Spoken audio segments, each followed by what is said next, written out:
Ngizoqala ke la ngokubongisa ke bonke abakwazile ukufika ku-2025. Bekungelula ukuthi sikwazi ukufika la njengoba sibonile eziningi izinto ezenzekile. Ukulahlekelwa imisebenzi, ukulahlekelwa amalunga emindeni yethu due to ama-viruses. Amanye-ke wawo abekhandelwe vele ukuthi asicindezele. So-ke kuyinhlanhla enkulu ukuthi sikwazi-ke ukugcina sifikile la. Unyaka-ke lo ka-2025 unyaka-ke we-abundance. So unyaka-ke obaluleke kakhulu ngoba uma uhlanganisa wona u-2025 mhlawumbe mawuzothi 2 plus 0 plus 2 plus 5 kuphuma u-9.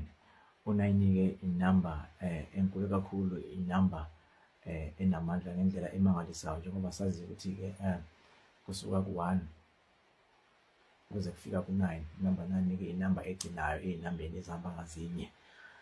Lokho-ke kusho ukuthi-ke inamba equkethe i-ending and new beginnings. Inamba equkethe creativity, inamba equkethe i-transformation, inamba-ke equkethe i-wisdom. Kuningi-ke okuqukethwe iyona-ke le namba enkulu, okusho ukuthi-ke umoya noma i-energy ka-2025 ibaluleke kakhulu ekutheni mhlambe sizama ukuthi sikapitalize kule energy le, ekutheni izinto ebesingakwazi mhlambe ukudlula kuzona, mhlambe besingakwazi ukuthi siyishintshe, sesingaqalelela ukuthi senze kangcono mhlambe endleleni mhlambe noma endleleni mhlambe besenza ngazo. Siyabona-ke kuningi ulwazi olukhona-ke kuma-social media, kuma-internet oluphumile olukhuluma ngokulungiseka, olukhuluma ngokuzilungisa ekutheni-ke mhlambe sishintshe indlela esenza ngayo. Siwenzile-ke amaphutha amaningi, siphume endleleni mhlambe ey'yalweni abazali bethu abasiyala ngazo, thina senza ngendlela yethu. So isikhathi-ke manje lesi sokuthi mhlambe sizame ukuthi silungise konke lokho ngoba lesikhathi sasivumela. Unyaka-ke lo ukushintsha, kakhulukazi umhlaba uwona, i-universe iyona kahle kahle eshintshayo. Okubalulekile-ke la ukuthi thina singasali-ke umhlaba mawushintsha, kumele sizame ukuthi sishintshe nawo, ngoba noma ngakuthiwa asishintshe thina, kepha noma umhlaba wona uzoshintsha. I-universe ivela kwenye i-level ye-vibration edinga ukuthi nathi singasabi. Ingakho-ke ubona kukuningi kangaka ukudayisana online, luningi kangaka futhi ulwazi olufundisayo ngokuziphatha, liphinde futhi lifundise ngokuthi mhlambe makukhona izinto esingakwazi ukuzenza due to mhlambe ukulekha kolwazi. Njengoba sazi ukuthi-ke esikhathini esiphile kuso, siphile esikhathini lapho abadala okuyibona okwakumele ukuthi badlulisele ulwazi kithi, uNkulunkulu washesha wabathatha eduze kwethu noma kithi. Bakhona-ke abasasele, kodwa they are very few abane-information yokusikhulisa ngendlela ekumele senze ngayo, kakhulukazi thina esizimnyama, ngoba yonke lolu shintsho lolu lwenzeka emhlabeni wonke, alwenzeki kuphela e-South Africa noma e-Afrika, lwenzeka worldwide. So-ke into engize nayo-ke la, noma i-message engize nayo-ke la, ukuthi asizameni ukuthi singabheki ukuthi ulwazi noma iy'mbuliso ziza nobani, ukuthi ziza kanjani. Thina kubalulekile ukuthatha ulwazi olubonayo ukuthi mhlambe liyashoda empilweni yakho. Impilo yakho iphuma eceleni nje ingoba kune-information ongakaze mhlambe ube-exposed kuyo ezokwenza ukuthi ukhule ngendlela efanelekile. So ukuze mhlambe lokho kwenzelwa ukuthi njengoba umhlaba ushintsha kwenye i-level, sikwazi ngathi ukuthi singasali makujiwa, ngoba mhlambe makuhamba isikhathi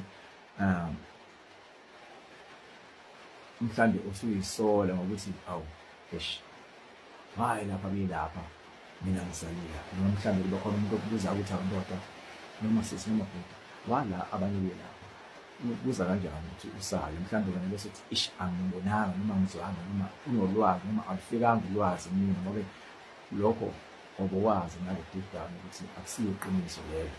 So engikusho ukuthi-ke ulwazi olukhona olugcwele emhlabeni, nanendaba yokuthi mhlambe sonke mhlambe sikwazi ukuba ne-access ku-internet noma sikwazi ukuba namafoni. Mhlambe lokho kwenziwa ngesimabomu ngoba umdalo wakho konke, the creator of all is omniscient, noma i-energy noma yihlo elibheke konke elibonayo ukuthi okay right esikhathini samanje ukuze mhlambe abantwana babo abaphila emhlabeni ingabadala ngomfanekiso wami njengoba sesimuva ngoba umhlaba sowumuva sowushiftela kwenye i-dimension. Yiphi indlela engayenza ukuze mhlambe imiyalezo yonke noma lokhu mina engifuna ukuthi ngidlulisele kubona kufike kubona, yiphi indlela engayisebenzisa? Iyona-ke le uNkulunkulu ayisebenzisayo ye-social media ukuze mhlambe wonke umuntu akwazi ukuthola umyalezo.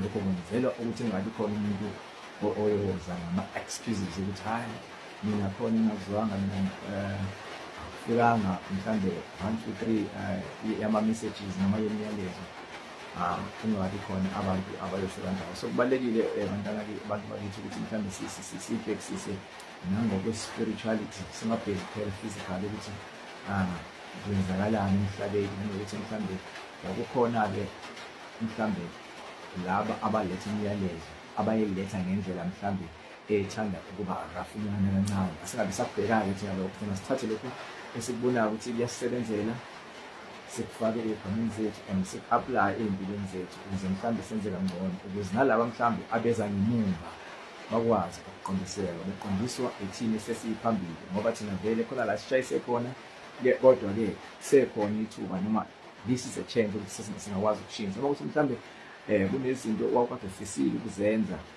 zingenzeki, mhlambe ofisa mhlambe ukuthi mhlambe uye kugwayi uqale ijim, isikhathi esihle lesi ukuthi kuyenze lokho. Mhlambe ucabanga ukuthi yazi uthini, I wanna be a musician, I wanna write music, mhlambe isikhathi lesi sokuthi ubhale ngoba i-energy yakuvumela ukuthi this is a year of creativity. Isikhathi ukuthi ukwazi uku-exercise ubuwena, usifundise ngaphakathi kwena ukuthi yini i-purpose yami yokuphila emhlabeni, bese uyakwazi ukuthi ungene kuyo right away. So bengithi mhlambe angidlulise lokho abantu bakithi ukuthi mhlambe uma siyibheka izinto ngendlela ezenzeka ngaso mhlambe ukujula kancane, bengithi angiveze lokho kuphela ukuthi ukuthi uzimisela ngokushintsha noma uzimiselana ngokushintsha, umhlaba iwona oshintshayo. So i-message noma imiyalezo engaka egcwaliswe ukuthi shintsha nayo, ngoba uzohamba isikhathi lapho uzocindezeleka ukuthi ngendlela ozokuvaphitha ngayo izobe ilo kunaleyo umhlaba uzobe sewushiftele kuyo. So lapho uzobe socindezeleka, lapho izinto zizobe ingasahambi ngendlela mhlambe ohlela ngayo. Mhlambe lokho lokwenza mhlambe ugcine sekunabantu abazondayo, kanti mhlambe inkinga beyingekho kulabo bantu laba, uwena uhluleke ukushintsha, wena uhluleke ukuthatha ulwazi lolu olulethwe kuwe wajaja ukuthi lolu lwazi lolo luza ngobani, noma batshela ukuthi hayi isikhathi izinto ngendlela ezenzeka ngayo manje zithanda ukuthi zihluke kancane. So kuyadinga ukuthi mhlambe sijule, ngithi angidlulise lokho-ke abantu nakithi. Inkosi.